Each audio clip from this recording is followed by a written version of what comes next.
Good morning, KOTA territory. Welcome to the KOTA Now live stream desk, or I guess the desk in the studio for the KOTA Now live stream on our Facebook and YouTube page. I am Humberto Gil Sanchez. And I'm Kate Robinson. We hope you're having a wonderful morning, even though the weather seems to be picking up here. I know, it took quite the turn on us overnight. It did. That's for sure, yeah. And kind of, if you're looking at this weather and you're like, maybe I want to stay home, well, guess what? Maybe you can catch up on some sleep while you are at home. I know, that's what I want to do today. Yes, I was like, I should probably leave before I get stuck up here on the hill. Sleepovers at the station. Yes. Not my favorite, but you know what? Maybe if I do, if I ever need to catch up on some sleep that badly, maybe, but no, highly Hasn't been the unlikely. case so far. No, thankfully.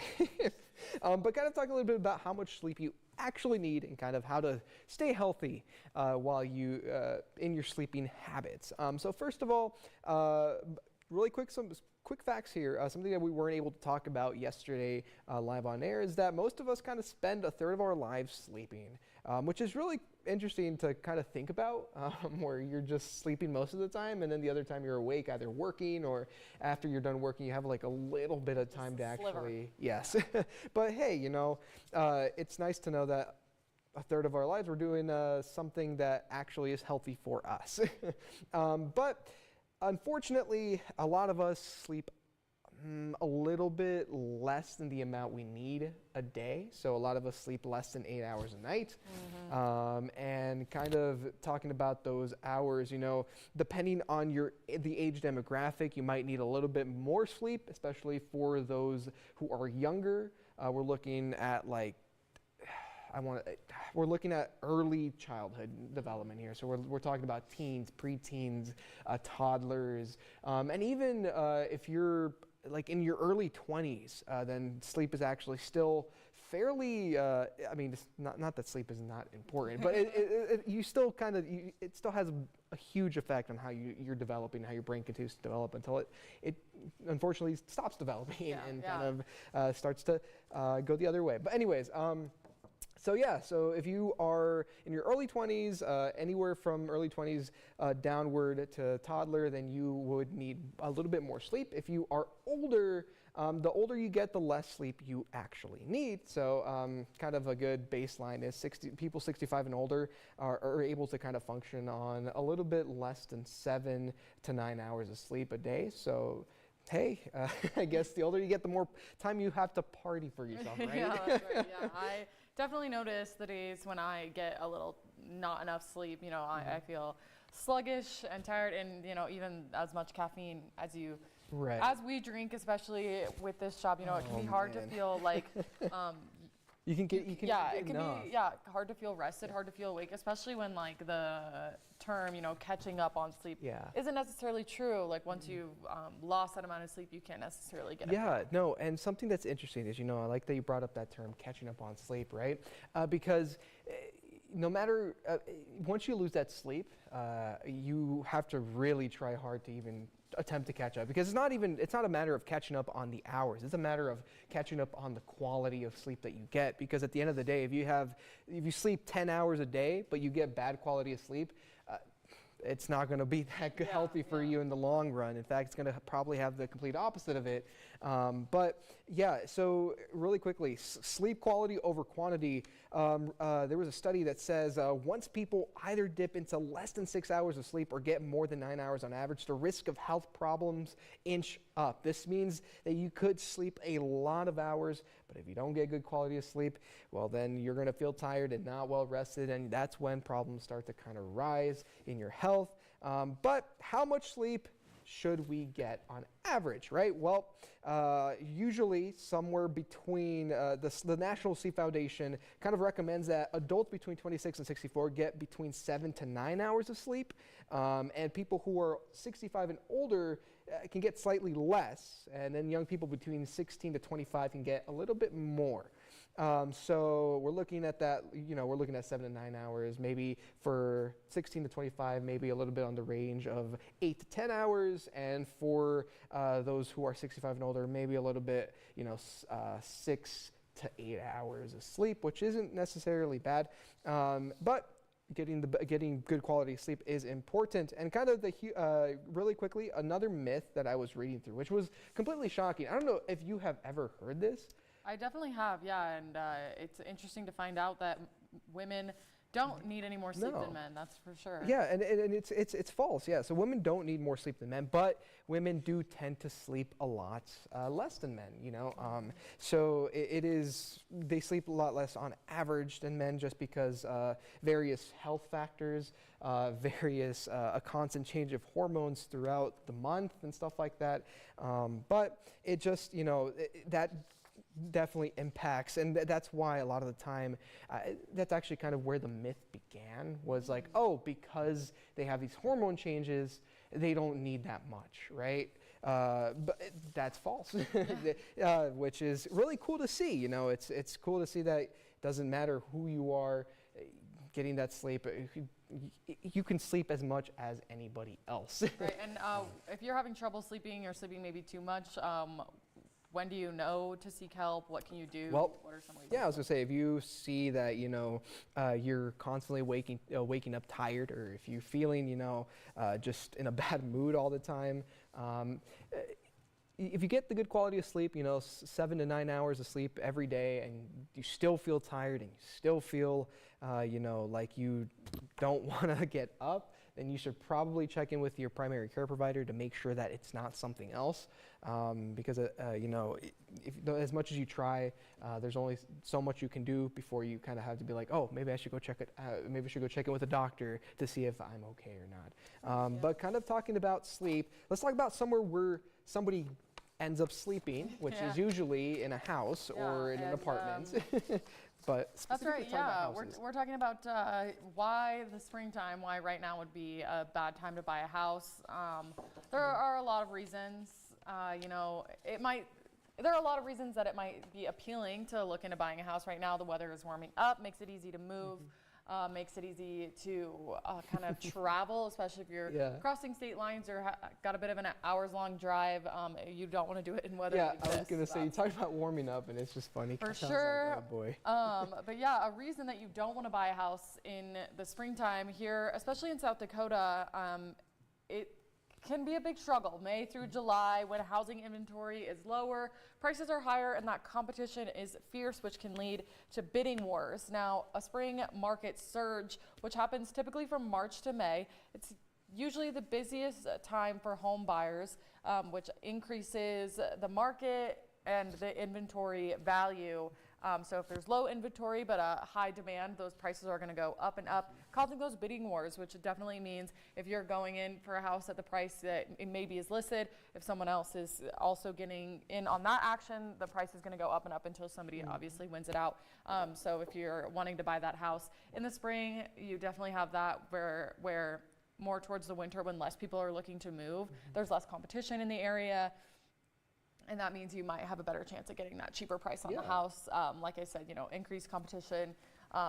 It always picks up in the winter. It seems like people do typically spend tourism season, the summer months here in the Black Hills. They summer here, they move out in the winter, stuff like that. So they're looking to kind of either buy or rent or, move into a house for just a short period of time. And if you're kind of battling with those people through the spring and summer months, it can kind of put a bad taste in your mouth when it comes to buying a house. No, exactly. And as I feel like we talked about it yesterday a little bit. As you were a home buyer and you moved in during kind of the end of fall, winter month, you can kind of attest to it being a little bit, when it comes to moving, it being kind of getting your stuff in and out during the snow. I remember loading up my dad's pickup truck with all our stuff, and it was snowing, and you just kind of got to hope for the best. Luckily I only had to move across town, so that was nice to work out there. But yeah, sometimes if you're looking to buy a house and you're wanting to, step away from that spring surge, late summer, early falls, when prices typically start to go down, fewer buyers are looking at homes due to that spring surge, actually, and the inventory is still pretty high. And then, of course, winter is that biggest slowdown of the year. It's the cheapest time to buy a home. So if you are willing to move in the winter, kind of brave through that cold weather, winter might be your best time to buy a house around here. Well, that's good to know in case I am in the market to buy one of these days. Yes, hopefully. Fingers crossed. But kind of switching topics here from buying a home to kind of a little bit of a drink that you might be drinking right now, especially with this weather, kind of instant coffee. If you are a big instant coffee fan, then you're probably going to be like, yes, we're getting some representation here. But if not, if you're against instant coffee, then hey, I don't blame you, because personally, I don't like instant coffee. I prefer to kind of have the coffee grounds and either French press it. That's the way I kind of prefer to drink my coffee. I don't know how you like. Yeah, we actually have a latte machine at home that we've been using these past few months. But otherwise, drip coffee is my favorite. But we were saying kind of how I also prefer to buy the ground coffee over instant coffee. I tried to get into it during the pandemic, but it just didn't stick with me. Right. I prefer to have my cup of coffee to be kind of fresh, but exactly. There are definitely tons of reasons why instant coffee is making its way back in. No, 100%. And some of those reasons, instant coffee is in. It's becoming more and more popular, especially as more and more people have less money in their wallet. And that's just because, it's affordability, it's also adaptability, shelf life. It takes a lot longer for it to expire than your bag of coffee beans or your bag of ground coffee. It's also easier to kind of put away. You don't have to get a container and cover it up to make sure that the coffee grounds don't go bad. Yeah, yes. So there's a lot of pros that a lot of people are seeing kind of for it, especially the convenience aspect of it. You just grab a packet, you open it up, you boil some water, you pour your water, you pour the instant coffee, and you just mix it. And I mean, it's super easy, super convenient. It might save you some time in the morning, especially if you kind of are busy on the go. Kids, pets, all of that stuff can kind of play a role in it. But where did instant coffee even come from? Yeah, so it's really cool because instant coffee was kind of becoming popular at the beginning of the 20th century as it became a staple in some of the soldiers fighting in the trenches in World War I, which is really cool to see that it was popular enough to the point where it went from something that soldiers carried in the trenches to now a lot of the people just not in war or even just living their everyday life, just having maybe a cup of instant coffee here and there, pulling it out from their cabinet. Yeah. So it's really cool to see that it's come a long way. And other than that, yes, convenience, affordability. You're looking at paying like $7 for like a box. $7 to $5 for a box, if even that, versus a bag of ground coffee or a ground of coffee or coffee beans, which are usually around the 12 to it's averaging around $11 right now for that right now. But instant coffee, it looks like it's got a great shelf life, lasts pretty long, but one of the things that doesn't last very long around here is our fresh vegetables, which means you definitely want to get a jump on what you're planting, when you're planting it, and some good ways to make sure that those seeds last throughout the season. They're able to thrive. Now, right now, obviously, isn't the best time to be planting your garden, but as you prepare and kind of look ahead into the next couple of months, planting those, some vegetables specifically is what we'll be talking about today, are better to grow in South Dakota, actually, over some other ones. So beans especially thrive in our climate, along with tomatoes and cucumbers. Our soil conditions are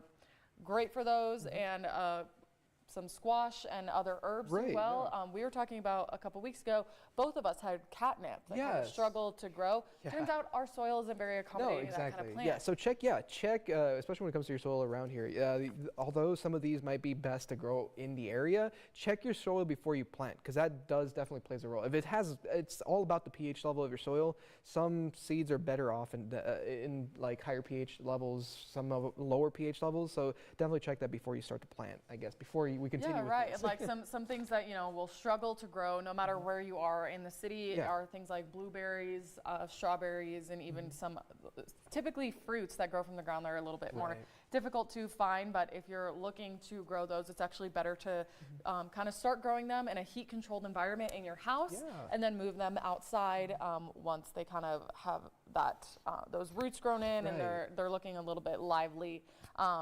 Some things that are some other things you can start planting indoors are broccoli, cauliflower, Brussels sprouts, and cabbage. Those all also kind of thrive in our weather, but again, that's kind of later on in the year. Like if you've already planted your garden, you're kind of running into some winter weather still.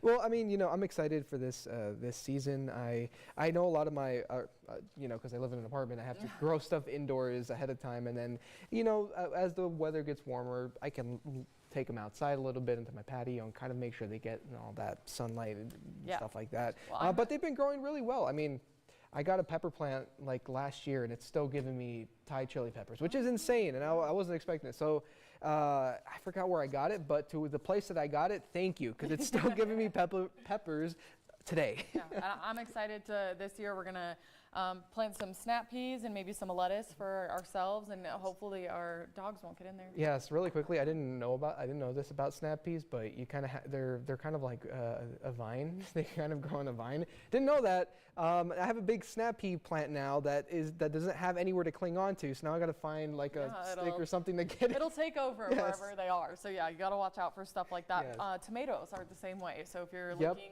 to plant tomatoes, make sure you kind of have a good habitat for it, and some places where they're protected from that wildlife that can get into that for sure. Yeah, no, exactly. And whatever you do this spring season, whether it is maybe invest in a home or maybe plant some vegetables, some fresh fruit, plants, whatever you do, be sure to, you know, enjoy what you're doing whenever you are doing it. But other than that, you know, we hope you have a wonderful rest of your Tuesday and a wonderful rest of your week. We'll see you back here on Thursday for First Sip again, and then we'll see you here tomorrow where we're going to give you a little update on the weather that's currently going on with Eric Gardner. But for now, that is all we have for you today. All right, have a great day. We'll see you Thursday.